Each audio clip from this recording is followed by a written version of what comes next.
Darling, it's the Shy Life podcast. Yes, but it's supposed to be painful. The high life, the shy life. You won't find a cast of characters like this everywhere. Hello, Paul. Delicious. This particular episode of The Shy Life is a little more abstract than usual. Oh, yippee. Okay, looks like the hairy guy is ready to record. 3, 2, 1. Go Shy Yeti. Oh, I hope he hasn't found out my secret. I think he has. Hello and welcome to yet another episode of the Shy Life podcast with me, Paul the Shy Yeti. How are you doing? I'm all right. Well, we're here this time to discuss more music, and Martin's here with me. Hi, Martin. Hello. Hi, how you doing? I'm very well, thank you. So, are you ready to discuss 1968? Oh, as you know, I know so little. You did pretty well. I have been listening to some monkeys while I've been cooking this week, so yes. At least I'm in the right mind place. Or in the right head. I can't remember if I've got, since I've been using eBay, I can't remember if I've actually purchased a Monkeys album on vinyl, whether I'm just in some sort of auction for a Monkeys album. It wasn't an expensive one, but even the low price ones are in auction. I still have my sister's copies of More of the Monkeys and Headquarters. The Headquarters has a ripped sleeve, so nobody would want to buy it. But the only thing I remember about them, because I used to love these when I was younger, but they are very thick vinyl. They were real slabs of vinyl. And the LPs when I was buying the LPs I was buying when I was teenager in the presumably the 70s, 80s, were much thinner. Yes. So it's kind of weird how thick those Monkeys albums are, especially as they are very short. That's the other thing.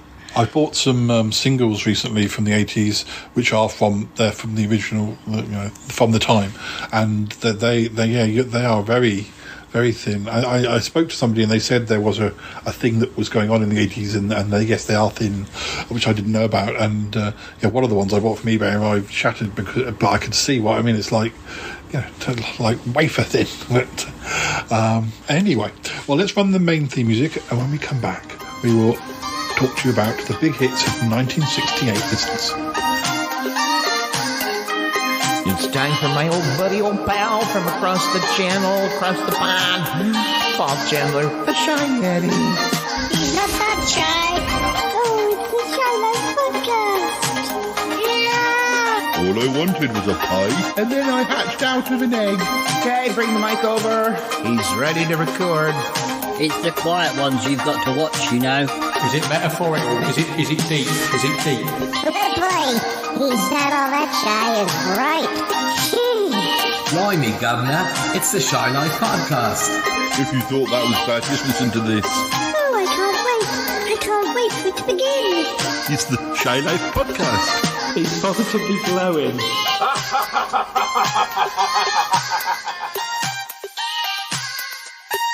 And we're back. Now, before we continue, Martin, I just want to address the listeners. Now, listeners, you may remember, you may not, but episode 160, I believe it is. It's called Music on Your Birthday. It was released on April the 7th, 2018.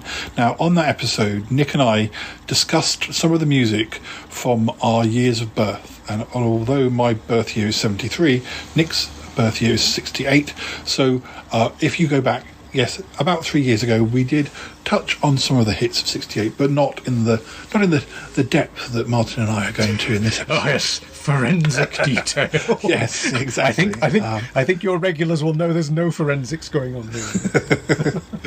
Oh dear. Anyway, you're all so young. All you children, like you were saying. Oh, I don't know. Yes. So. Do you have any memories of 1968? So 68, I start to remember. I mean, obviously, that was the year I started school, so I have early school memories. When I was 4, I think I seem to remember I had to go to school before I was 5 because of where my birthday was in the year. I was sort of, yes. so I actually ended up being like the youngest person in my year, but having to. I can't remember. I think we started in the February rather than the September, but we had to do an extra half year of school or something. So I have sort of those horrific memories of being beaten soundly by Mrs. something or other, Mrs. Dalton. I can't remember her name, but yeah, I do remember that because I think I dislike. But yeah, hanging your stuff on pegs and all that stuff, and you're having labels in your clothes. So I remember that. My sister is 9 years older than me, which basically means that when I was 4 or 5 years old, she was a teenager of the late 60s, which of course was what a time to be alive, you know. So actually she had one of these, she had a record collection, she had a singles collection. And so her singles collection that starts around about when she was 14, so 68, 69, was the music we play, or she played, and I obviously borrowed, for probably the following 5 or 6 years. So actually I'm very familiar with the music of the late 60s, early 70s, because we had a lot of it. And I you know, it's kind of weird. I don't know anything about contemporary music. I sometimes don't know even anything about the contemporary music of when I should have been listening to music. Yeah. But it's like things like Zager and Evans. Oh yeah, I know that. Yes. Because it's from that time when my sister was collecting and buying music, and she had things like, it wasn't called Smash Hits, but there was something called, I think, Disco 45, which was had lyrics, and it was the pop magazine. I think it was called Disco 45. So, yeah, I sort of start to have memories about that era. It didn't. I was never. It was funny because music didn't feature. You know how, I think I've said this before, how Beatles songs got played at school by kids with recorders. Yeah. So the Beatles sort of crept into the consciousness even as early as when I was at school, which is only sort of I think while the Beatles were still, together. Yes, yeah. But things like Yellow Submarine and songs like that had sort of crept into the consciousness. But I was never very musically savvy at the time I was supposed to be. I became retrospectively musical savvy, if you see what I mean. Yeah, well, I was a bit like that in the 80s, where I think I did take in quite a lot of 80s music, but I wasn't buying it, but I was much more interested in the Beatles in sort of the mid-80s. I think that's probably partly because pocket money only goes so far, and maybe birthdays and Christmas and stuff, but you don't have a lot of ready cash when you're a 10-year-old. you get, funnily enough, I think you can underestimate the power of radio, steam radio, local radio, whatever, Radio 1, Radio 2 to a certain extent, because for most of it, for me, for example, we weren't a big musical family. My dad liked country and western, so we weren't a musical family. My mum liked the musicals. Songs from the musicals, My Fair Lady. My grandfather was an organist, so he used to play all the hits of the 30s and 40s. But in terms of contemporary pop, I think the only thing we really had on was Junior Choice, the Ed Stewart radio show that was on in the mornings in the 70s. But of course, so things like the Seekers would turn up. So there was very much of its time, but also not very necessarily the poppiest of pop, if you see what I mean. I did used to explore my parents' record collection, but they I wouldn't say they necessarily had a sort of in-depth collection by any means. That they had a couple of the late 60s Beatles singles, because my dad would have been 30 in 1969, so I'm surprised if they had anything. I would have thought they would have had earlier 60s Beatles singles and stuff, but well, my better half's mum is a Cliff Richard fan, and that's because she's exactly the right age for when Cliff Richard was having the hits in the when we've been talking about. So My mum recently told me that she'd seen Cliff Richard in concert in the late 50s. So, Crikey, but Riley. I don't think she'd ever sort of particularly followed him beyond. I guess that might have been a school friend type situation. Let's see if I have a feeling we'll be hearing Cliff's name in '68, and for decades to come. Well, yes, but before we go any further, I'm just going to pick through the events of '68 for a few interesting. I won't read them all, but on January the 4th, guitarist Jimi Hendrix is jailed by Stockholm police after trashing a hotel room during a drunken fistfight with bassist Noel Redding. He's a very naughty boy. Yes. Now, I did see on February the 16th, the Beatles, Mike Love of the Beach Boys, Mia Farrow, Donovan and others travelled to India to visit the Maharishi Mahesh Yogi at Rishikesh. I hope I've pronounced all those words properly. So that was then. Yes. I just kind of felt like it was earlier, unless they went more than once, but... Keep on going back to Maharishi. Yeah. Have another go round the old flower beds. Yeah. On the 18th of February, David Gilmour joins Pink Floyd. And ruined it forever. Well, Syd Barrett was still in the band, but only for about 2 more months. He left on April the 6th. But what else have we got? I did see... on March the 25th, the 58th and final new episode of The Monkees airs on NBC. Now, The Monkees, I mean, I'm a big fan of The Monkees, as you know. I do enjoy their stuff, but did Head come out while the television show was still being made, or was it later? I feel like it was later in 68.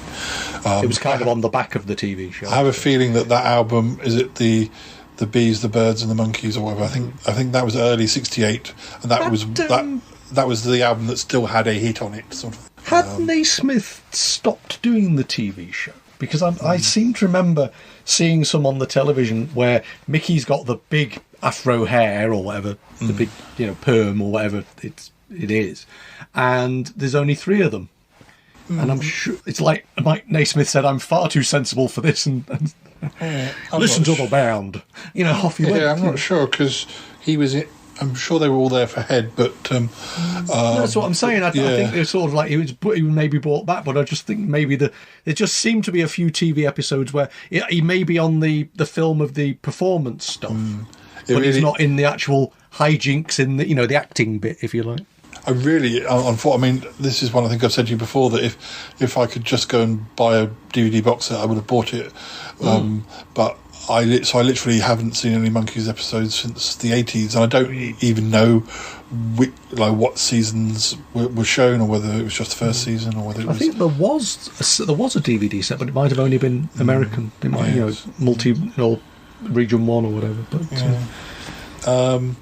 like Batman, really, isn't it? Same kind of thing. Yes, They didn't get Batgirl in the 3rd season of Monkees. I don't know if there were 3. I think was there only 2 seasons of Monkees. I can't remember now. Being to Davy Jones in a purple jumpsuit. Well, they start bringing sort of like in some of the sitcoms where they bring characters in when they're desperate for ratings. So it's a weird time. Character into the Monkees. Televisually, it's a weird time. You think because Rowan and Martin's Laughing would have been on by now. Suck it to me, and it's interesting that quite a few of the phrases from Laughing sneak onto the Monkees album. So it's very much cross-pollinating at that stage. Yeah. Now this is the 4th of May, Mary Hopkin performs on the British TV show Opportunity Knocks. Right. Hopkin catches the attention of model Twiggy, who recommends her to Paul McCartney, who will soon sign Hopkin to Apple Records. That's a weird sort of twist. It's odd, isn't it? A sort of a chain of events, I suppose. But this is musicians starting to take control of their own careers. It's fascinating stuff, really, and actually, music producers becoming music producers. It's kind of interesting that. Hopkin she did record a couple of McCartney songs, didn't she? Yes, yeah. Well, I won't say too much in case we come across them. But, May the 30th, the Beatles begin recording the White Album. The sessions would span over 4 months. Looks like I'm going to have to buy the White Album again. I just did last year again.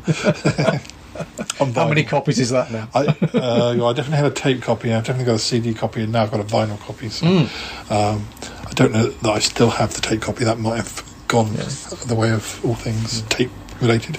Except You're going for to need Sunbar. a bigger bungalow, Bill. Yeah. What else have I got here? The Yardbirds performed their last performance on the 7th of July. Right. Simon and Garfunkel give a live concert at the Hollywood Bowl in August. Wow. I have got there on vinyl somewhere. I've got the concert in Central Park, which is what used to be one of my favourite albums, of course, because I don't have a vinyl player.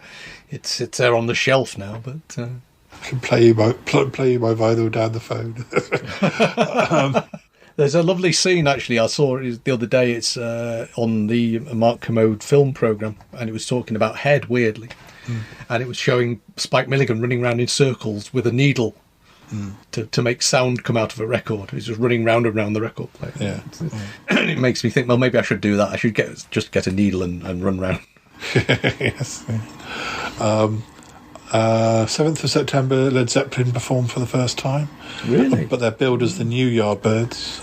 Right. At the time. Makes sense, I suppose. Led Zeppelin. Do like a bit of Led Zepp. I'm a bit on the fence about Led Zeppelin. I think it's I was a very late developer when it came to Led Zeppelin. Someone recommended it as one of the best albums of all time, Led Zepp 2, which I bought, and I didn't really take to it. And then later on, someone made me a recording of Led Zepp 4. Yeah. And I put it on the tape, and again, I didn't really take to it. And someone lent me something called Dread Zeppelin, which was a kind of reggae versions of Led Zeppelin. And I listened to that, and I still wasn't taking to it. Then suddenly, I heard Kashmir, and went to Asda and the Asda had a sale on where they were selling off CDs of Led Zeppelin, and I bought about 6 Led Zeppelin albums on CD, and they are magnificent. The funny thing is Kashmir. That is the track that I most like of them, and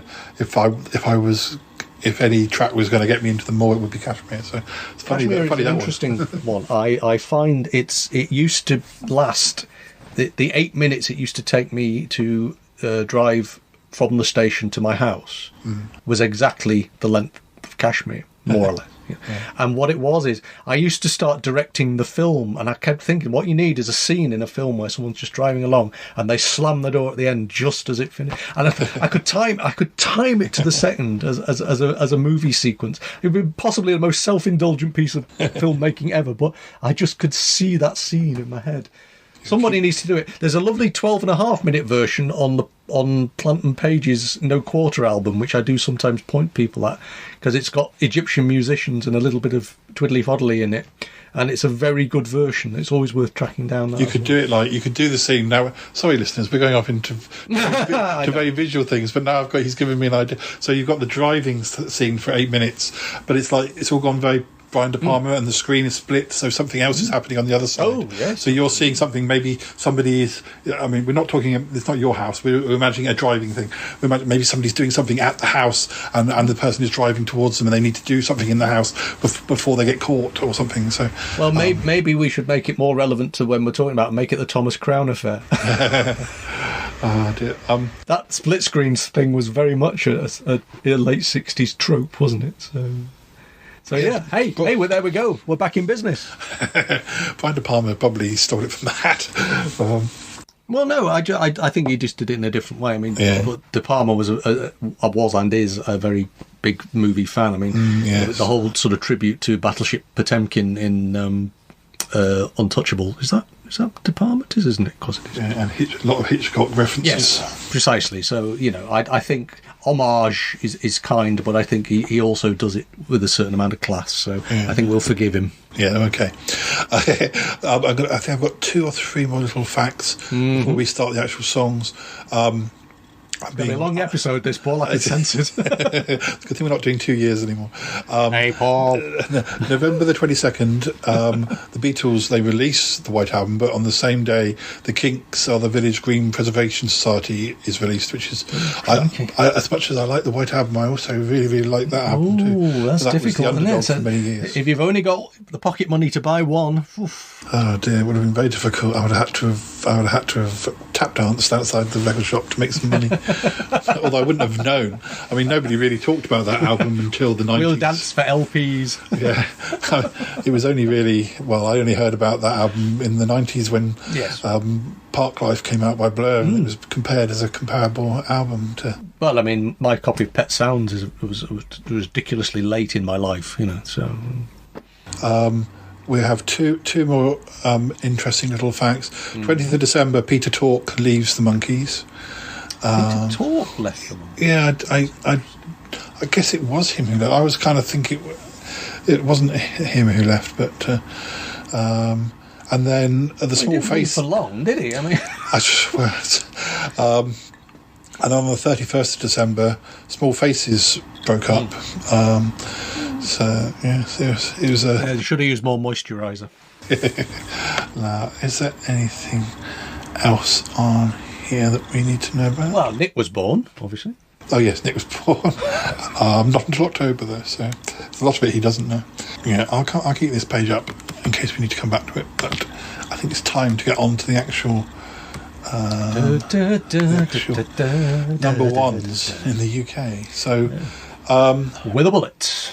So, the first number one of 1968, although, the first unique number one of 1968 was Georgie Fame, The Ballad of Bonnie and Clyde, but I think that the previous number one had probably gone, because the previous number one had been 7 weeks, so I think it went from December into January. Yes. And guess what that one was? That was Hello Goodbye by the Beatles, funnily enough. So I can make the same joke as I made on the bit you've had to cut out. That's good. Yes.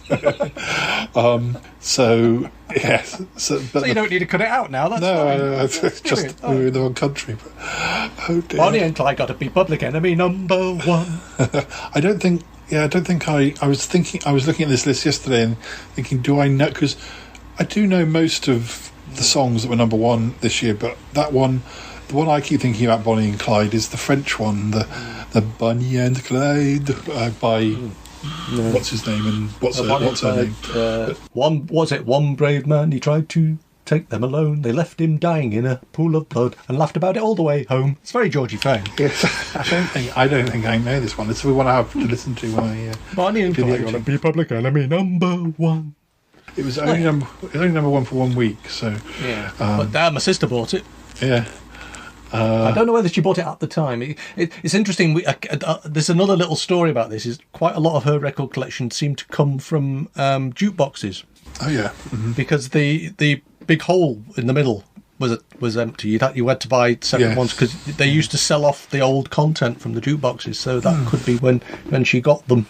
She might have got it a year or two later, wasn't it?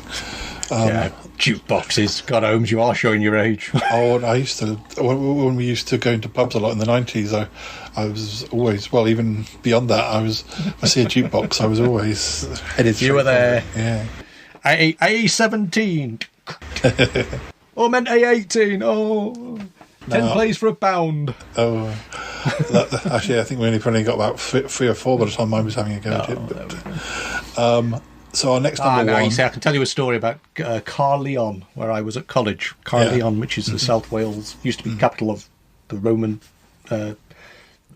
South Wales.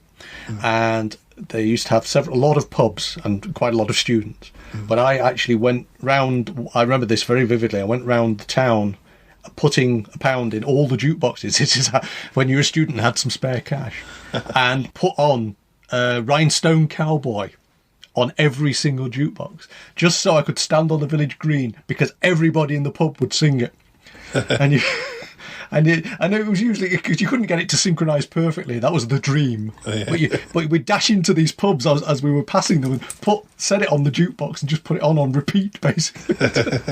And so you'd get Sorry, that's just one of those. Oh dear. So our next number one is one I think we will recognise.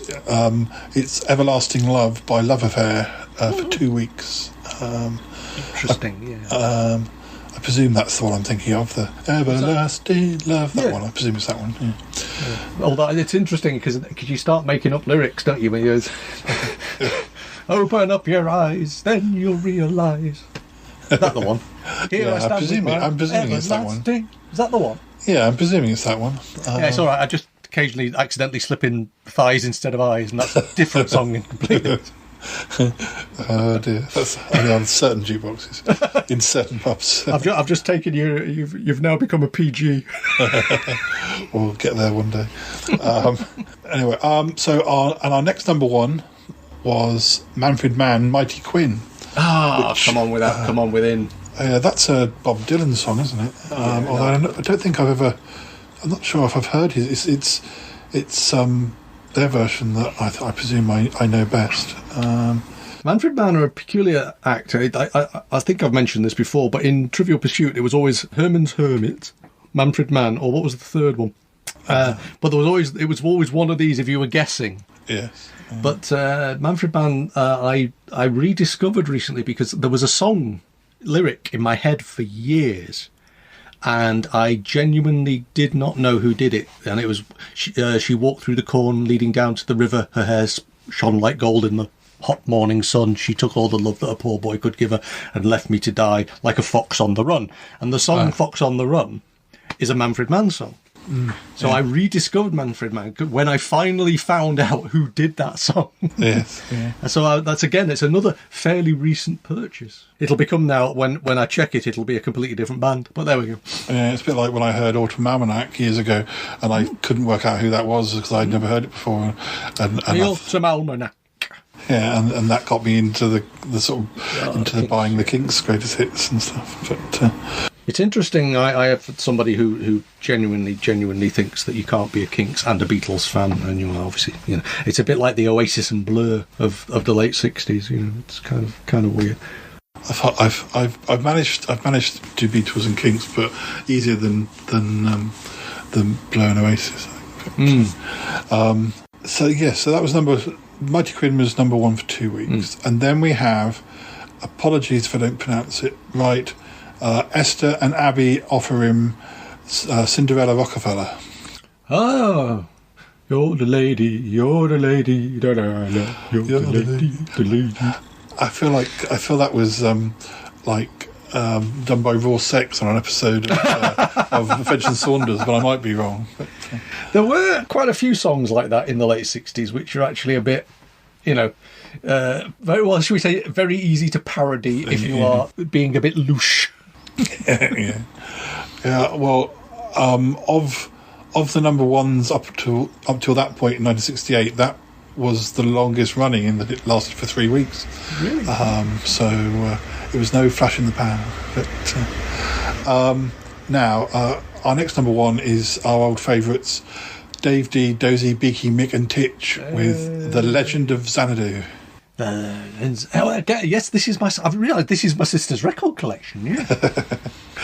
Dun, dun, dun, dun, dun, dun, dun, dun, dun.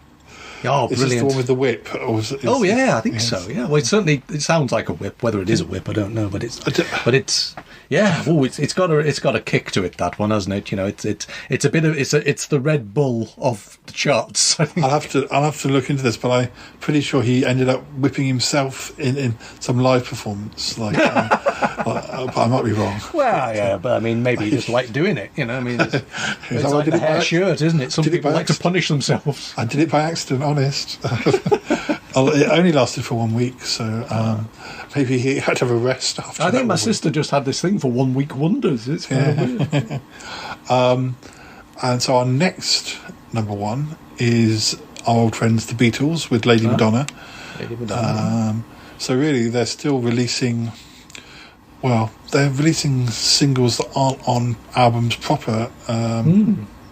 Although the album cynical of marketing ploy. Yes, the album of Magical Mystery Tour, that was an EP, but it does exist as an album with like All You Need Is Love and Hello Goodbye, and I'm not sure if that came out at the time or whether that came out a bit later or quite what. I guess it came out at the time, but I think you can understand though why both the red and the blue, was it 63, 67 and 67, 70 albums, or whichever one it was, or 63, 66, were so popular. If that was, they weren't actually on sort of LPs. before that, you can see why they sold by the bucket, and they are, let's face it, fabulous. It's not really the funny thing about a Beatles collection of any kind is there's actually very rarely a completely duff song that you can skip. A while back, I looked at a few lists of Beatles songs, bad to good or good to bad, or just top 10 worst Beatles songs, and I got better. I had to be calmed down, given chamomile tea, because I got very cross about some of the ones that have been suggested as being the worst. But other people's lists always irritate. I think this is the one of the great truisms of the world. I mean, I was reading somebody yesterday's sort of top their James Bond films in order, and they started with Octopussy, and you go, stop it now. Was that their least favourite or their favourite? No, that was their favourite. And you just kind of think, and they're entitled to their opinion, and they're wrong. I mean, but then again, I often say View to a Kill is my favourite, but View to a Kill is better than Octopussy, surely. But, you would, even if it isn't really the number one, but it's my number one. Talking of, we did do one, didn't we? We did do an episode like you can plug that one as well, because we did do one about the Bond music. But it's difficult, isn't it? That a list like that, I mean, and let's face it. You can't get a cigarette paper between so many Beatles. So you can't say, well, that's better than that. You can have favourites, but I have different favourites on different days. It's. I just don't like the way that they say that the more novelty ones are bad because they're novelty ones. Well, it's this whole thing about being emphatic, and I also think. I mean, downstairs I've got a CD of which is just Ringo Starr and his all-star band. And It Don't Come Easy is on there, and that's just a fabulous track. So to just dismiss them because they're Ringo singing, I think is to be oversimplifying it, really. My favourite Ringo single, my favourite solo Ringo single, God, that's difficult to say, is it Photograph? I think that's from about 74. It's a bit of a sentimental, but it's quite a good one. So our next number one, we're into April now, is Cliff Richard's Congratulations, which I think was our Eurovision entry that year as well. That as, and I always associate it with Eurovision Congratulations, and I'm never absolutely convinced that he actually did a different one, and that's just the one people remember. But I think it wasn't it? Because he won, didn't he? Or did he come second? He finished second. Right. Finished second to Spain's entry La La La by just 1 point. And the generation of resentment began. Yeah, and it was a big hit though throughout Europe. But, it's like the people who Ultravox's Vienna not making the number one spot because of Joe Dolce. Shut up! It feels the same. Although it's made it more memorable. So Common People by Pulp didn't make it to number one either. That's started at number two for ages. What was that? What kept that off the top? I can't remember now. I'm sure it was something like Robson Jerome or something like that. Lord! Yeah. So moving on. Now we have two number ones in a row that lasted for 4 weeks, which aren't the longest. There is one that stayed for 6, but so far that's the longest. These are the longest serving singles. And first up we have Louis Armstrong, What a Wonderful World. I think it's a double A side with Cabaret, but I guess What a Wonderful World was the one that was played more. Was that about the time he died? Because I know that his recording for On Her Majesty's Secret Service was very much towards the end of his life. He died in 71. Oh right, okay. But I think I have a feeling that single was close at the time. Because I thought you were going to tell me it was a double A side with We Have All the Time in the World, because that 68 is about the right time for yes. 68, 69, isn't it? Really, I suppose. On Her Majesty 69 is more, but yeah, interesting. That's probably what got him the gig, man. Yes. Yeah. Apparently, this is the double A side. The other part, Cabaret, is Cabaret from Cabaret. But interesting. It does fascinate me that. Because people used to say, about Louis Armstrong, and they didn't quite believe you when you said, "Oh, yeah, that's from a Bond film." Yeah. It seems too sweet a song. Yeah. That's really for next year, but Yes. Yeah. Actually, yes, I have been looking at 1969, and it's quite an exciting year. I'm almost. As it, it may, I don't want to. I'm not doing much tomorrow. So our next number one for 4 weeks is Gary Puckett and the Union Gap, Young Girl. That's Is that Young Girl Get Out of My Hair? Yeah, I think so. The Union Gap makes you wonder what that's all about. I'm sure that is something very profound that I should know more about, really. Yeah, they were an American group, active in the late 60s, only running from 67 to 71. But you try and form a union now in America, you'll Oh, they did have. They had other hits other than in America. They had Woman, number 4, and then they had Young Girl. Then they had Lady Willpower, number 2. Right, so basically, they had a various words for woman theme going on. They had. You got Woman, Young Girl, Lady Willpower, all in a row. Lady Willpower got to number 2, and it got to number 5 over here. Wow. They seem to do quite well in Australia as well. They've got top 10 hits in Australia. Over You got to number 7. They started tailing off towards the end, but they did have more than that one hit. Yeah, they had their fans. Yes. Yeah. Let me go back. So following that, we have for 2 weeks the Rolling Stones Jumping Jack Flash. It's a gas. Yeah, which is a non-album single. The strange thing about Jumping Jack Flash is that the first version I heard was by Flintlock. Oh gosh. On those Thames Television youth programmes, they used to have Flintlock on for no very good reason every week. So actually, I thought it was a song by Flintlock for many a year.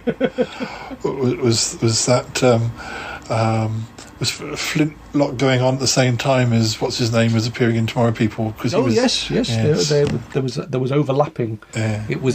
I think it used to sell a lot of copies of Lookin'. Yes, that he was in both. It seemed to excite people. That Mike Holloway was both a Flintlock and a Tomorrow Person. A Tomorrow Person. Although I must admit there are posters of Flintlock in my Looking television annuals, which make you wonder quite what the girls of the 70s were thinking.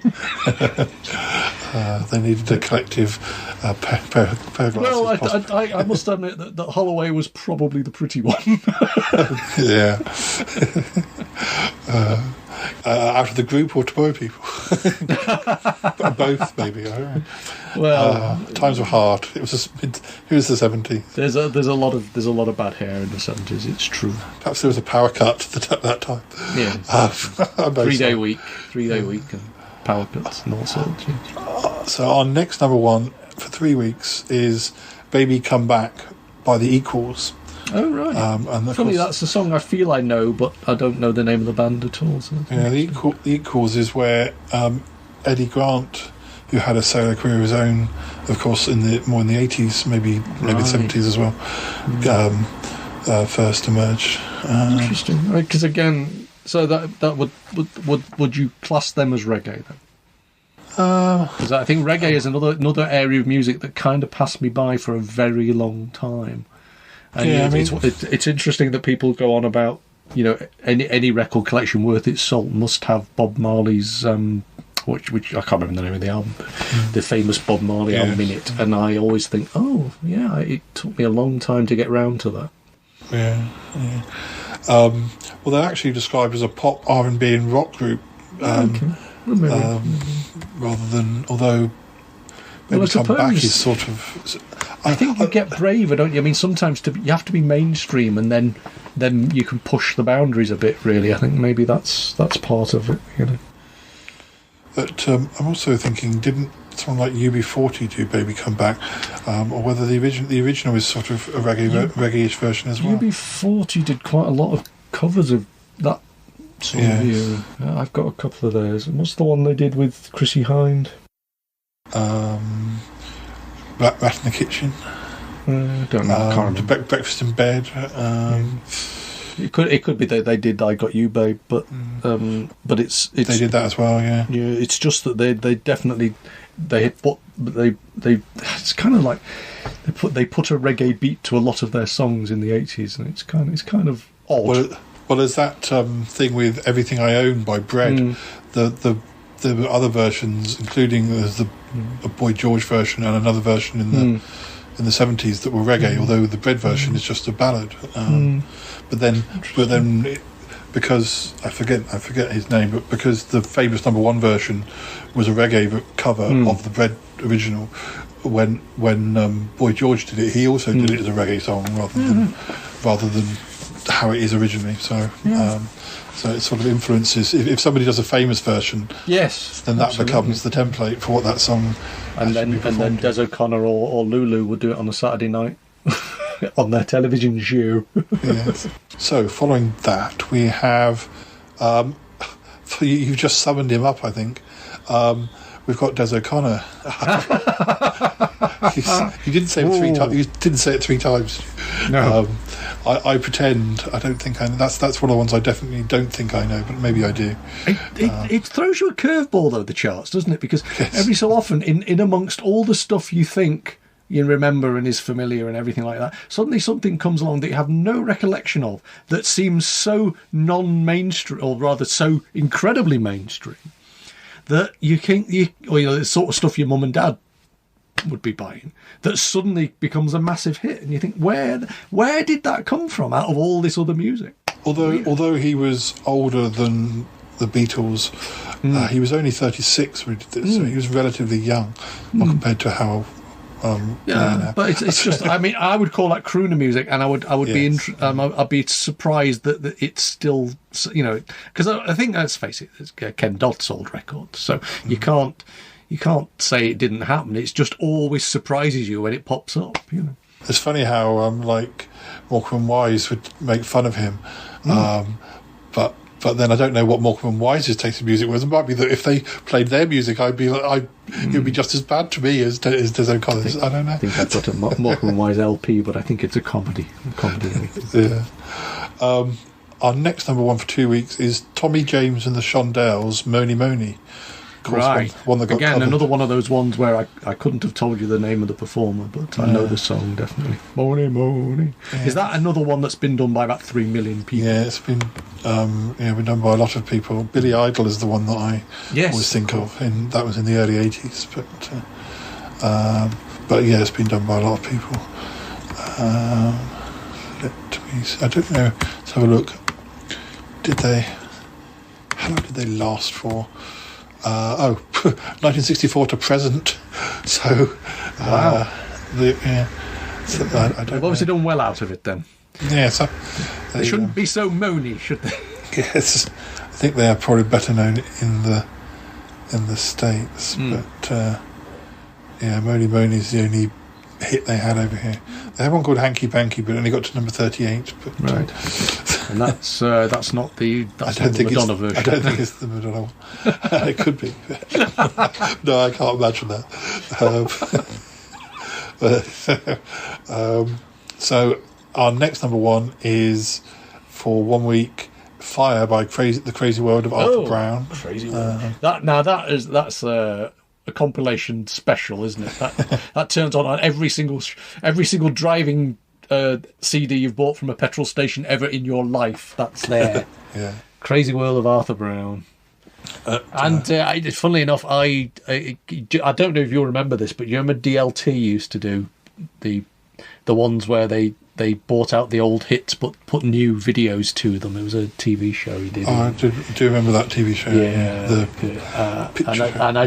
I'm fairly sure I remember a very suspect version of The Crazy World of Arthur Brown doing Fire from the DLT TV show. So it may be worth. I bet it's on YouTube somewhere. Yes, there were about.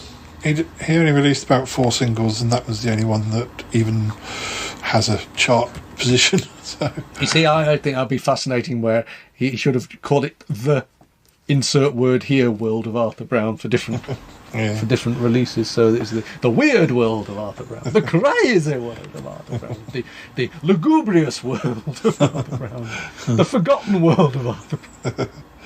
That sounds like his other singles for the forgotten world of Arthur Brown.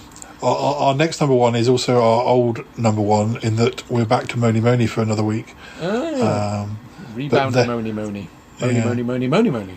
But then we have, considering how many famous songs they have, I don't think they have that many number ones, but we've got the Beach Boys next with Do It Again, just for 1 week, which I know it because I've had greatest hits, but I'm not sure that the Man on the Street would pick it out as one of their most famous, really. But, it is weird. The Beach Boys specifically seem to be really well known for about sort of 4 or 5 songs, and yet obviously again, if you go and buy yourself a greatest hits, you're always surprised that there's like 25 tracks on it or something. You think, how did that happen? I get that with a lot of bands, though. You think, how have they got enough to do a greatest hits? And then when you actually listen to it, you think, oh yeah, they did actually. Yeah. It's funny, I was listening to Galore, the Kirsty MacColl collection, the other week while I was chopping vegetables, and I was again just surprised how many absolute stone cold classics, on because I tend to think, oh yeah, it was New England and that one about Elvis. If you asked me, if I'd gone on Pointless, I would have lost horribly by that. But then there was still lots of ones she did that didn't do very well that should have done. Like, actually, I remember when that album came out, the single off that album was called Caroline, which is still one of my favourites of hers, and that didn't do anything special. And yet someone like Adele is like number one for 100 weeks, I think. Just that one song by Kirsty MacColl is 100 times better than anything that Adele has ever released. Oh, bit of politics there.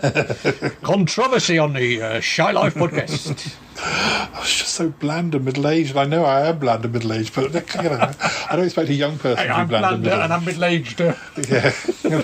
At least I hang out with aliens and go to Pluto for shopping. Very true. Although maybe if she'd had her own television show, she'd have met an alien and jumped a shark by now.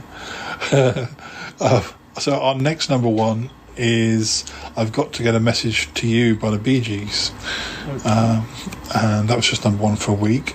The Bee Gees is one of those up and coming, that's an early days, but they are going to be absolutely slamming the charts in the next decade. Yeah, because they had a period in the very early 70s where they kind of, I don't know if they completely split up, but they certainly fragmented, and so they actually got their act together again. By the late 70s, they were still doing things. Solo lack of success can be quite, when you've had former success, can be a very good motivator, I think. Yeah. I mean, a few of those people, I think Cliff sort of had a bit of a bad period in the early 70s, sort of in the early 70s, and then sort of was, around the time of Devil Woman and stuff, sort of had a bit more of a resurgence. But reinvent yourself. I do like sometimes I do that on YouTube. I like to see the singles of these people who have been very famous and kind of watch the singles that weren't particularly.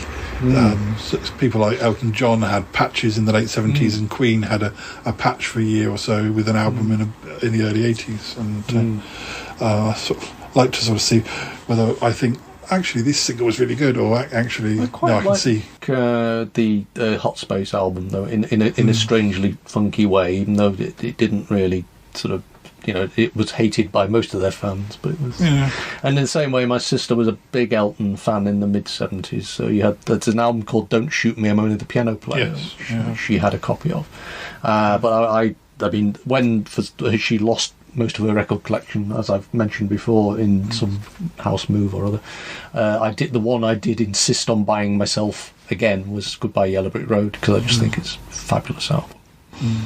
Yeah, I've got that. I need to give it a bit more attention, because it's the trouble sometimes. Depending if you buy if you buy more than really, you should just buy one album at a time, listen to it, and then move on to the next one. Not buy 5 in a sale one day. Isn't there a figure somewhere which says that in something like, in terms of album sales, the number of plays the average is something like 1.2. across all albums that are that people buy, the number of plays per album is on average is 1.2, which basically means a lot of people are buying them and not listening to them at all. Yes.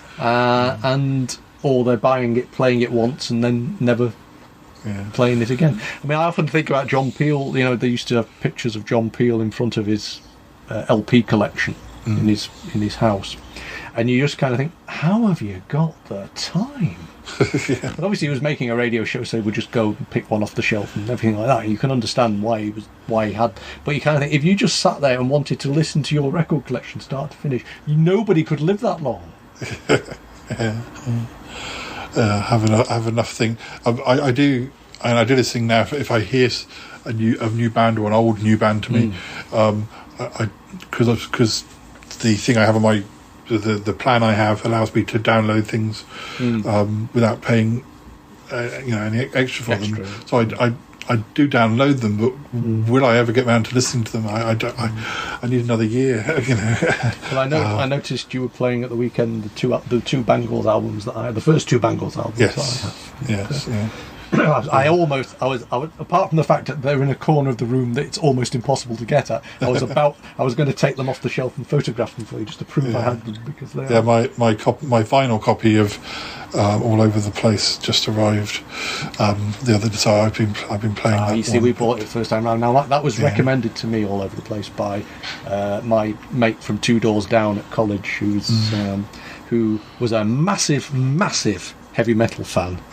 Motorhead was his thing, and he came in one day and he said, I bought this album. He was from Devon. I bought this album. Oh right, and it was the Bangles All Over the Place, and I was like, are you going soft, Michael? But I went out and bought my own copy the next day, so it must have been a good album. I was reminded this morning that the main singles from that album didn't do anything at all over here. It's a dreadful shame. Well, it's the cover version, wasn't it? Going Down to Liverpool was a cover version of Katrina and the Waves. Katrina and the Waves, that's right. So thank you. Which did better, weirdly. Which is also a very good. Yeah, Katrina and the Waves. Let's face it, they've got a good sound as well. Yes, yeah. I again, that's probably my third copy of that album now, because I definitely had a tape copy and a CD copy. I've probably got a digital copy, and see, I still maintain. What's the Katrina and the Waves Eurovision song that won the last time? Love Shine a Light.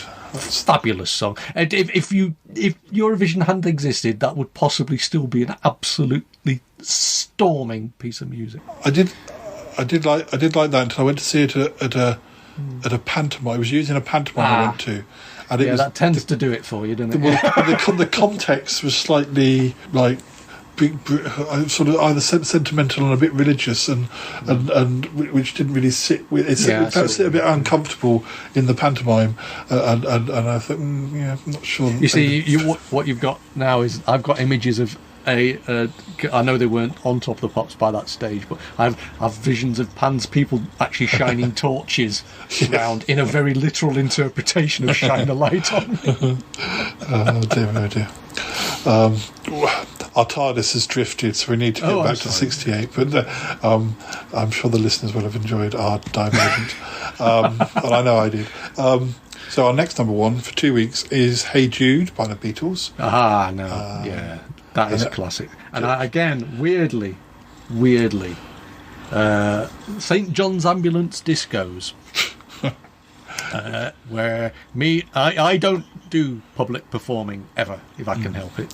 Except for on this podcast. But not there's nobody in the room with me. And yet, Hey Jude. My friend used to do the discos, my other friend used to organise the discos, and I was the third person in the car, presumably carrying the crap, carrying all the singles and music for them. I don't even know, really. Maybe I was there because I fancied some girl, I can't remember. But the point about it is that closing, when they were packing up for the night, me and my mate and my other mate round the microphone of his DJ's set-up gig thing, Hey Jude, singing along like nobody's business. Fond memory.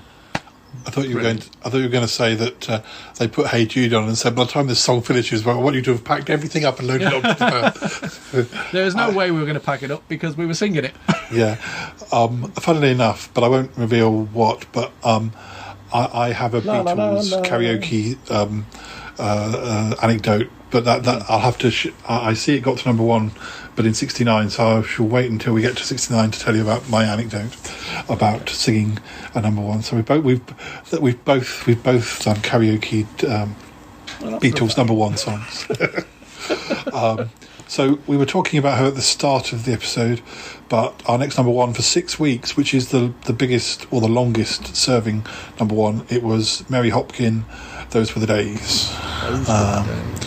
But I don't know why I always think it's Hopkins. Is that the one that McCartney wrote? I feel like it's also a trad, but it might be a mixture of. Oh, okay. But no, I think it's a song credited to Gene Raskin, who put a new English lyric to the Russian romance song. I'm not going to read that.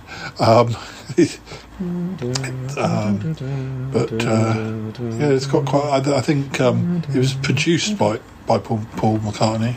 Right, that'll be where my brain's gone in. This is the thing, you get your facts mixed up over the decades. And I knew you had an involvement. Our next number one is Beatles related, and I know we mentioned it last year.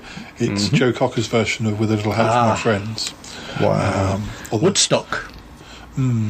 That was it. Was number one for just the 1 week, but and then our penultimate number one is was that the one Wonder Years, wasn't it?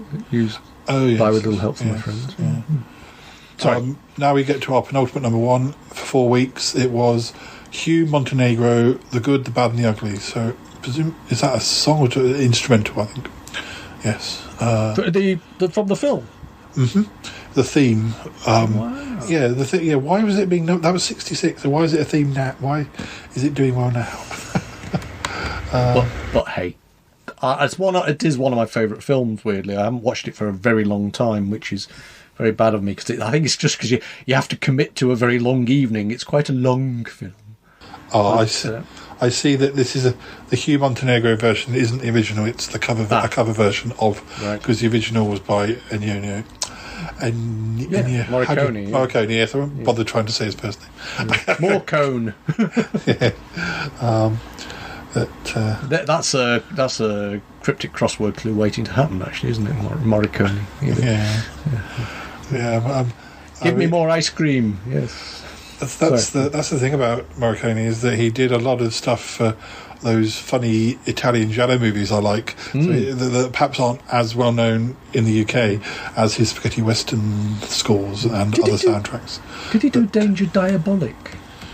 Because I watched Danger Diabolic a few weeks ago. That's a Bava, isn't it? Okay, fair enough. Again, a very bonkers late 60s. I mean, it couldn't be more 60s if it tried, really, could it? Yes. That's because he's only relatively recently passed on, of course. Yes, I do have a discography, but it's rather long, so we'll have to beat that to a Morricone special one day. It's a thought. So our last number one, and this is one I'm kind of fond of. It's Lily the Pink by The Scaffold.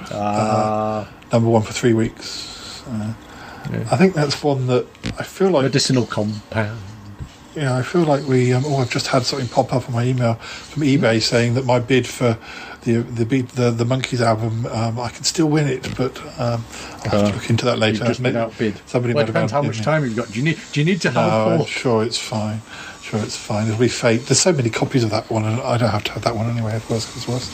Well, if I get hit by a bus, tell them I promised you mine. Yeah, Lily the Pink. I can't remember if we sang that at school, but I know it was on one of my top 10 albums of.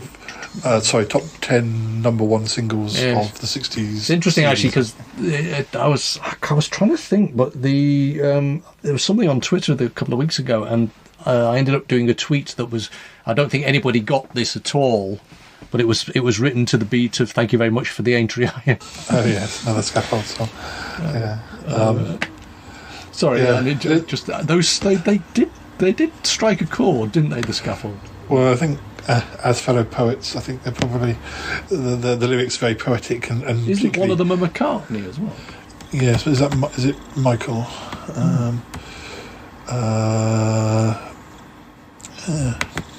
And John Gorman, of course, was quite part of his was.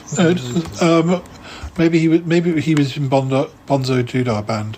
It's Mike McGear, Roger McGough, and John Gorman in the Scaffold. Right. Yeah. Mike McGear is Peter Michael McCartney. Right. Okay. But John Gorman turned up in Tiswas as well. It's kind of interesting, actually, that sort of wild, wacky performer ends up getting quite the career. It's the same in many ways like Sylvester McCoy. You start off just doing bonkers stuff on a stage and you end up legitimate theatre. Yeah. Right. Well, or legitimate telly, anyway. We should have a look at a few of the other. Let's have a look at the near misses. Yes, let's have a look at some of the other top 10 singles this week. So we have. Well, this is one that I don't know. "Walk Away, Renee" by the Four Tops. I don't think that's the Four Tops song I recognise. The theme to "A Low, no doubt." Yes. So we've got "Am I That Easy to Forget" by Engelbert Humperdinck. Well, I don't know that one. So yes, you are that easy to forget. Yes, you are. Yeah. It's a very forgettable name, isn't it? There's another one here, but I won't mention it because I think I know it's in our American number one. So there's "Tin Soldier" by the Small Faces. Right. "Everything I Am" by Plastic Penny. I don't think I've ever heard of that. Doesn't ring any bells. Plastic Penny. They're a British 1960s pop band. Okay. They had one hit single. "Bend Me, Shape Me" by Amen Corner. Right. She wears my ring, La Golondrina by Solomon King. Don't know that one. Although often though, when I say I don't know a song, you then find you do know it when you hear it. But "Suddenly You Love Me" by the Tremolos. These are all top 10 hits. "Give Me a Little Sign" by Brenton Wood. Don't know this one. "Pictures of Matchstick Brenton Men." Wood. Brenton Wood. Yeah. Isn't that where you filmed half of your episodes? Yeah. "Pictures of Matchstick Men" by Status Quo. No, I know that one, of course. Wasn't that their breakthrough? Yes. Yeah. Again, it's funny. I thought they were earlier. That was sort of number. Let me just. That was number 3. Oh no, it wasn't number 3. It was in the charts in the top 10 for 3 weeks. It was actually number 7. I thought it was higher than that. I almost would have said it was a number 1, but I'd have thought that was earlier. That does surprise me. There you go. "Fire Brigade" by The Move. Yes. I do know that one. Yeah. "Words" by the Bee Gees. That was number 8. "Jennifer Juniper" by Donovan, number 5. Okay. "Green Tambourine" by the Lemon Pipers, number 6. A green tambourine. Yeah, I know that one. Oh, another big one. "Delilah" by Tom Jones got number 2. Only number 2. Sitting on the dock of the. Sorry. What kept that off? April. April would have been probably something like either "Congratulations" or "What a Wonderful World." I suppose it's fair enough. It just fascinates me because, again, Delilah is another one of those when you've had a few pints gets belted out, Sitting on the dock of the bay, Otis Redding, number 3. Which still makes me think of Vic and Bob. Yes. "Me, the Peaceful Heart" by Lulu. I never heard that one. I don't think I have. Number 9. It'll probably turn out to be a Neil Diamond duet or something. Yeah. Because it surprised me. I was watching the Neil Diamond stuff last Friday, and it was really, really kind of weird that he had this musical relationship with Lulu. Oh, yes. Yeah. Because he just turned 80, didn't he, the other day? Yeah, they were showing all the stuff that was on when he just turned 70. His Glastonbury and then the Electric Proms he did. And of course it was pretty much the same set, although obviously seeing Neil Diamond singing "I'm a Believer" is always a bit you remind everybody I wrote this. We've got Step Inside Love by Cilla Black, number 8. Jennifer Eccles by the Hollies, number 7. Jennifer Eccles. Yeah. Lazy Sunday by the Small Faces. Man Without Love by Engelbert Humperdinck. You forget how many. Well, I've forgotten how many hits Engelbert the Hump Humperdinck was actually huge, had. wasn't he? Honey by Bobby Goldsborough, number 2. I think that was on one of my number 2s of the 60s albums. They do those? Well, this was back in the 80s. I quite like that album that I had on tape 30 years ago again. But, I'm Can't sure get it now, but yeah. No. This Wheel's on Fire by Julie Driscoll. That being the song that eventually appeared on Absolutely Fabulous. But that's had a lot of covers. I remember there being a Byrds cover of This Wheel's on Fire. I lose track as to which. Oh, it's actually a Bob Dylan song originally. This Wheel's on the Fire. Ade Edmondson version is obviously the perfect version. And I think Susie and the Banshees covered it as well. Yes, a lot of I do people like the covered it. Banshees. They've got some. Yeah. They've got some great songs. Yeah. It's interesting, actually. Compilations generally, those sort of compilations are the things that seem to go out of print quickest and become very difficult to track down. And sometimes they really are your favourite, LP in many ways. And you can't get them. You've bought them on tape, but you try and get them later, and they're just not available at all. Yeah, I'm looking. I'd like to get Susie and the Banshees sort of like a best of on vinyl, because sometimes I find although I've got some of their albums, I don't always want to listen from end to end. In the same. To be fair, the Twice Upon a Time collection is very good. Is one of those things you think, I'll put a couple of tracks on, and you end up listening to that. Yes, that's fine. If I could get that on vinyl, then I would like, because I used to have that on CD, or I do somewhere. But it's got things like Cities of Dust and Peekaboo and Kiss Them For Me and all that kind of. It's just was it the Passenger as well? It's great. I know. Again, we're way out of our times. It's a great album. What else have we got here? We've got Hurdy Gurdy Man by Donovan. Is that the one that gets used for all the Zodiac? Oh, I think it might do. Yes, it goes quite distorted. Yeah, that's right. Number 4. It seems to have been the soundtrack to Son of Sam for some reason. Yeah. Oh, you've got MacArthur Park by Richard Harris, number 4. Now that's again, MacArthur Park, incredible. But then you think, it's Richard Harris? Yeah. I think of the Donna Summer version as well. Mrs. Robinson. Give me a lyric for MacArthur Park. Just remind me. I need. Oh, it's The Cake Out in the Rain. Oh, is that the one? Oh, right, yes. Because I always think it's the one about the silver hippie thing. I can never remember.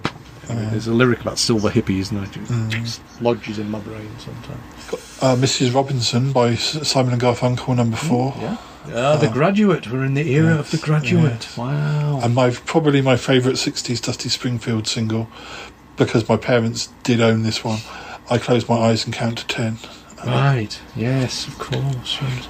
There's another compilation I have somewhere. It's a Dusty Springfield Silver Collection or something. It's another pretty good collection when all said and done. Again, you kind of think sometimes these things are a bit sort of cheesy or whatever, but actually, when you put them on, you find out there's some bloody good songs in there.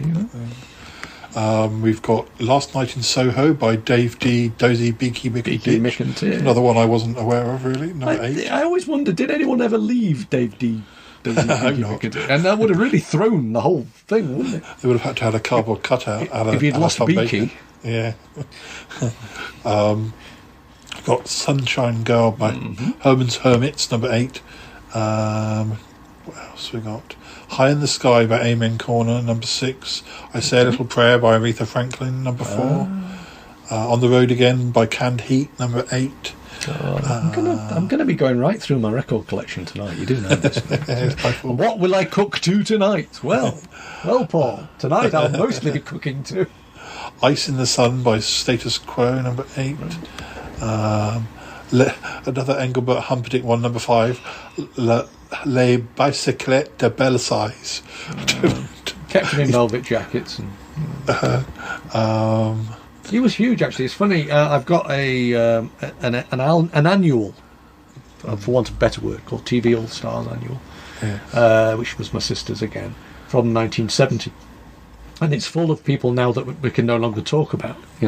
Interviews with various people that have since been disgraced and what have you.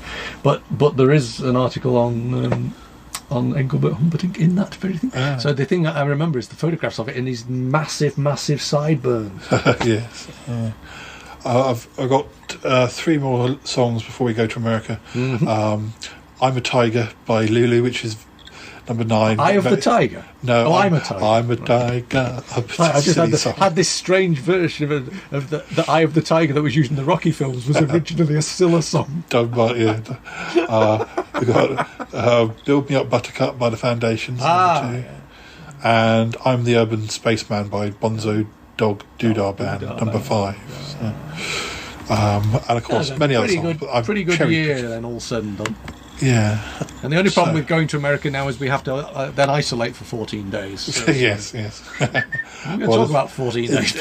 Well, by the time it'll be fine by the time this gets edited. Oh, you cut it out. It'll be 6 months' time. There's a jump, and you've cut it out.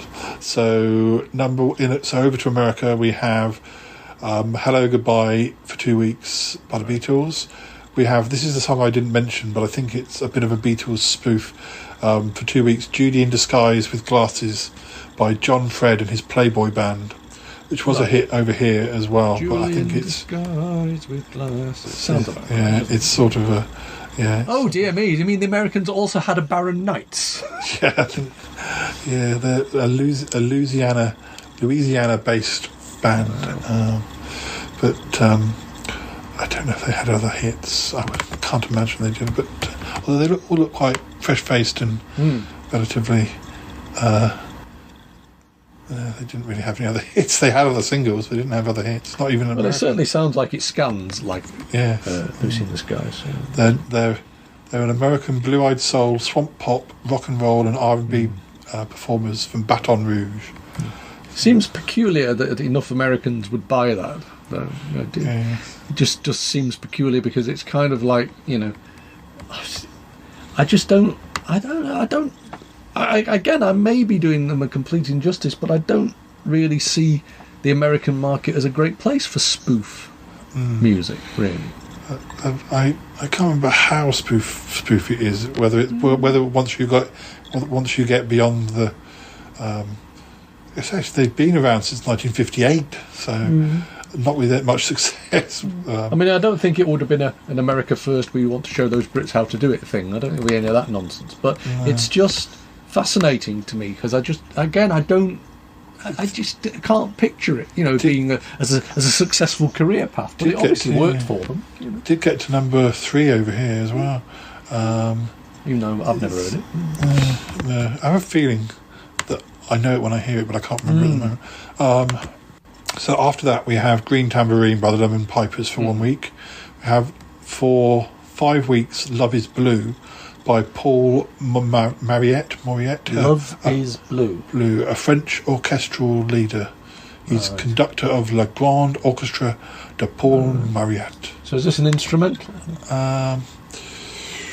Gosh, there's quite a big Wikipedia page on this. I think they're something to do with the Eurovision Song Contest in 1967, or at least the original, or. So it won't be an instrumental then, will it? I'm not sure. It might be an instrumental song, doesn't it? It could be. It could be an instrumental of an easy listening version of that. Yes, I suppose. There is, as I said, there's like the tune, hate the lyrics kind of thing. There's quite a lot. Daft Punk. Somehow associated, not at the time, obviously, because that would be the time travel back. But I think they may have sampled a bit of it for one of their songs. But there's quite a lot on that Wikipedia page, which I can't trace very easily. But we know more than we did. But so then for 4 weeks we have Sitting on the Dock of the Bay by Otis Redding. At least that got to number 1 there. Then we have Honey by Bobby Goldsboro for 5 weeks, which is a sort of, I have a feeling it's sort of that's quite a soppy, sentimental. Might be one of those death ballads. I can't remember if somebody dies in that one or whether. I do feel like I know that song, but Right. I can't remember if it's a happy one or whether it's a tragic-y one. Ah, right. It's a happy death ballad or a sad death ballad. Yeah, one of those. Probably.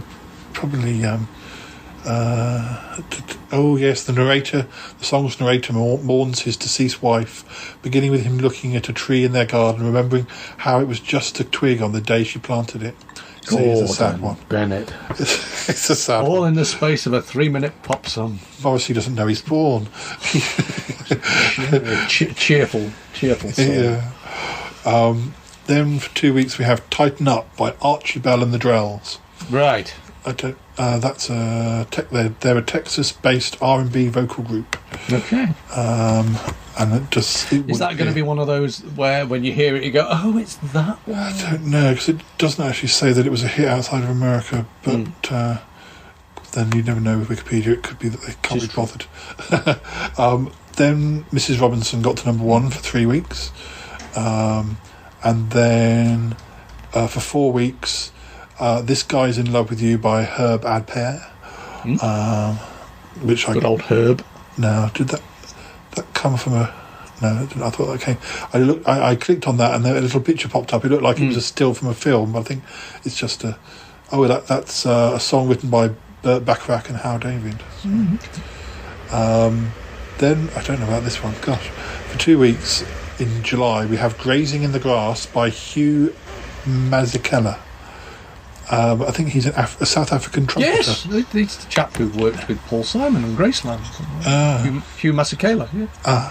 I think. Yeah, no, he's a South African trumpeter. So yeah, sounds like. Oh, is that what I see? I wouldn't. I know that's that would one have of been ones- his trumpet, I would imagine. Yeah. Doesn't seem to have been a hit outside the UK. Was a hit in Canada, but interesting. Oh, and different versions as well.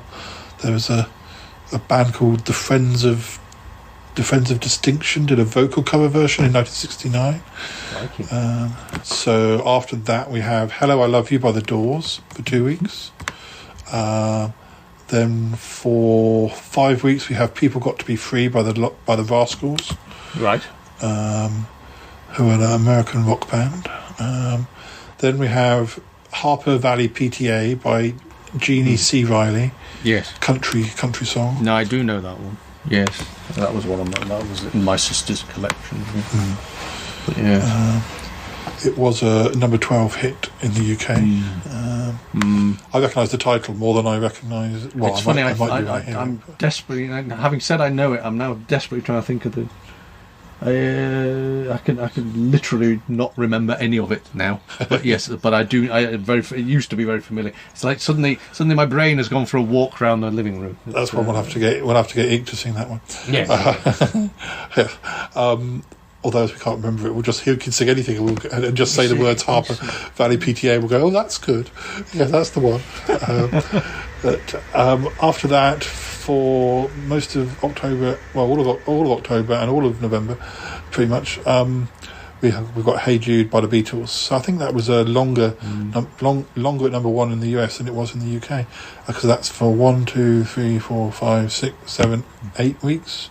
Right. Might be 9 weeks. They don't put the number by the side of it. I have to mentally count with my eyes. Wow. See, this is multitasking, isn't it? Mentally counting with my eyes. Yes. I could just touch the screen. 1, 2, 3. Then, yes, our penultimate number 1 is "Love Child" by Diana Ross and the Supremes. Okay. And then our final one for 3 weeks is "I Heard It Through the Grapevine" by Marvin Gaye. So actually, the American musical year was very different, really, wasn't it? Yeah. Across the board. I mean, I know there were, in terms of a very different mood to it all. Yes. It's kind of. I know that they talk about there's a lot of sort of stuff churning, Carnaby Street and all that sort of British music scene in the late 60s that was sort of became influential. But at the time, the American stuff is very much. It's a different kettle of fish, isn't it? It's really kind of weird. Different kettle of beans. Before we move on to Ick's contributions, and I just want to give you just a hint of 69 without naming the songs. Oh, okay. We have hits, number one hits by Marmalade, The Scaffold, Marmalade again. No, I'll do that again because I didn't know that was coming up. We have hits by Paddington Bear. Yes. We have hits by Marmalade, The Scaffold, Fleetwood Mac, The Move, Amen Corner, Peter Sarstedt, Marvin Gaye, Desmond Dekker and the Aces, The Beatles, Tommy Rowe, Thunderclap Newman, The Rolling Stones, Sega and Evans, Creedence Clearwater Revival, Jane Birkin and Serge Gainsborough, Bobby Gentry, The Archies, and Rolf Harris. Wow. So, yes. Come back soon and we'll give you the full 69. Yes. Shall we rephrase that? It would have been fine if we hadn't. It would have been fine if we hadn't have giggled. We would let them make their. Assumptions. But, Oh, dear me.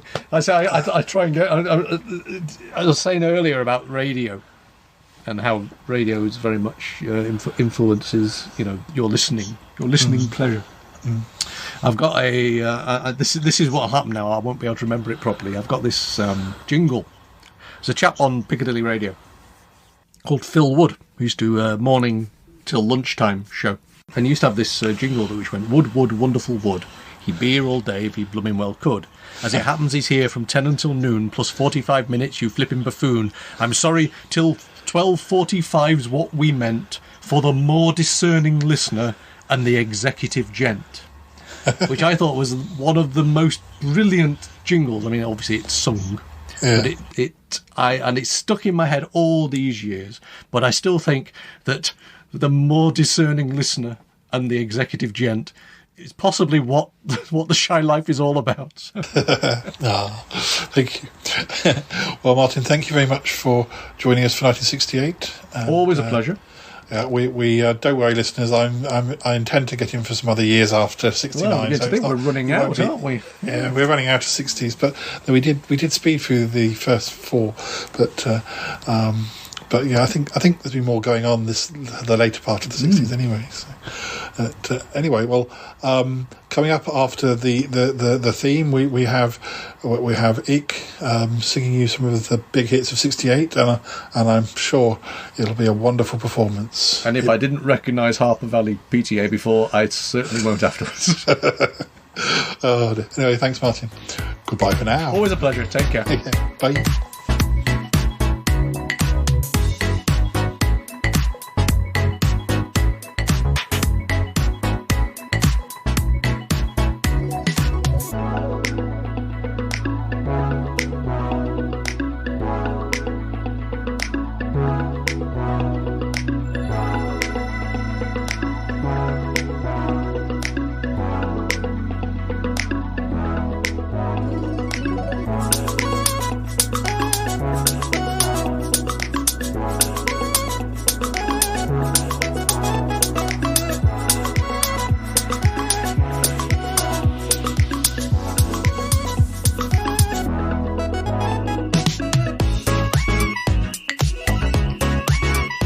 So, Ick, are you ready to sing some of the big hits of 1968? You know, this is a part of the show that many people look forward to. I know, Paul. It's quite a privilege. I feel kind of pressurised to do a good job. Yes, and yet. And yet what, Paul? Oh, and yet. That's all I have to say. Well, there are quite a lot of good songs this year. There are. You'll never cover them all. I know. What's that one that Martin kept going on about? Oh, the Doodah Valley PTA or whatever. Do I have to do that one? It's not one of the number ones, so I think you can skip it.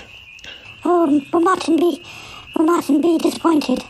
He probably will be, but I mean, it's only one of a number of things he'll probably be disappointed about involving your singing in this episode. I beg your pardon, Paul. Never mind. Never mind. Are you trying to say that you're not happy with my singing? Perhaps you would prefer Martin to take over? Perhaps that is something that would be something we can look into in the future.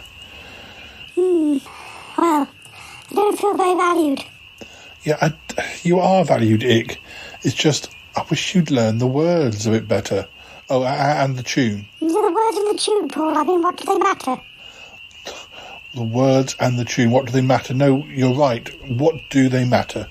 No, they really don't matter at all. No, we're just covering the songs of 1968, the actual tunes and the words. Who cares, hey? Exactly, Paul. The listeners should just be glad they get anything. Yes, the listeners should just be glad they get anything. Hear that, listeners? Okay.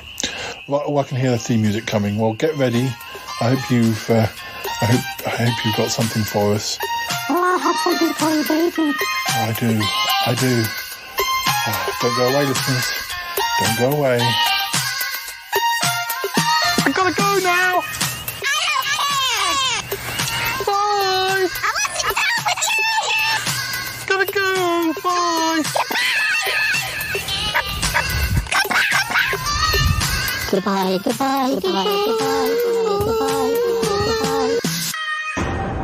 This show is part of the Pride 48 network. Find more shows over at pride48.com. Oh, such mysteries. Let's go. Ooh, yippee. I have a voice. I have a voice. You have a voice. You have a voice. We have a voice. We have a voice. Unique voices in podcasting. UnivazPods.net.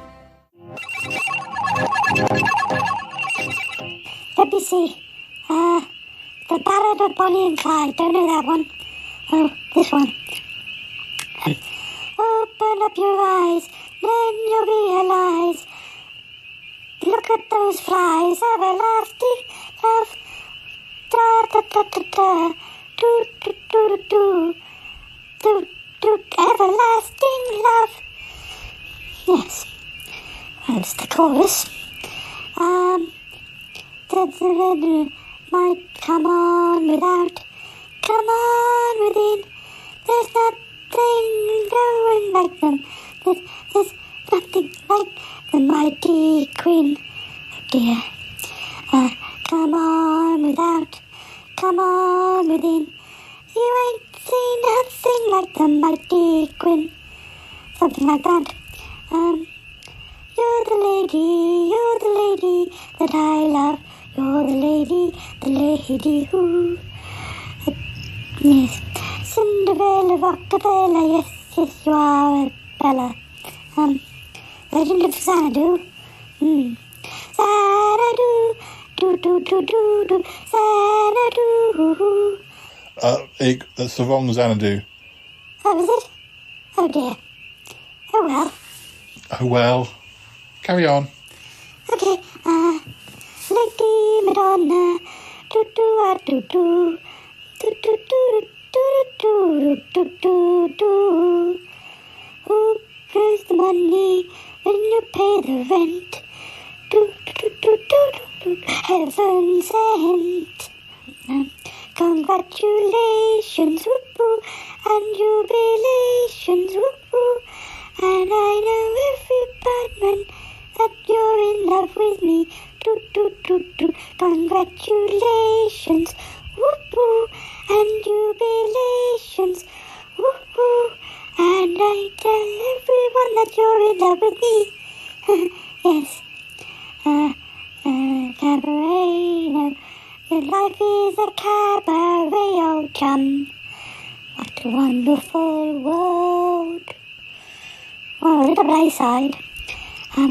Young girl, get out of my way.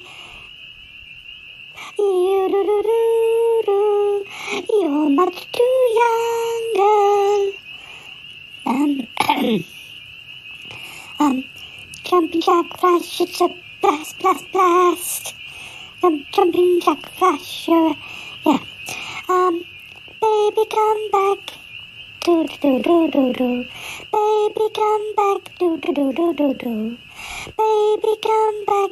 Do do do do do do. Baby, come back. Do do do do do do. Moni, Moni, Moni, Moni, hey, Moni, Moni, ooh, Moni, Moni, yeah, Moni, Moni, woo. Fire. Oh dear. Fire. Do do do. You bring me to burn. Do do do. Fire. Do do do. Oh dear. Do do. I've got to get a message to you. Oh do. Oh do do. You're running out of time, Mick. Thank you.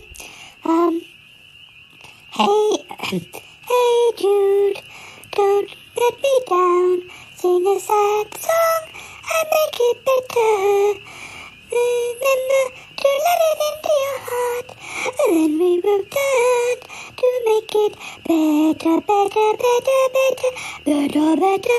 Ooh. Those were the days, my friend. We thought they'd never end, and we'd sing and dance forever and a day.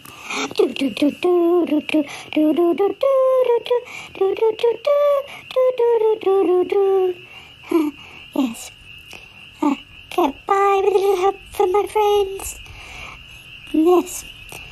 Oh, the good, the bad, and the ugly.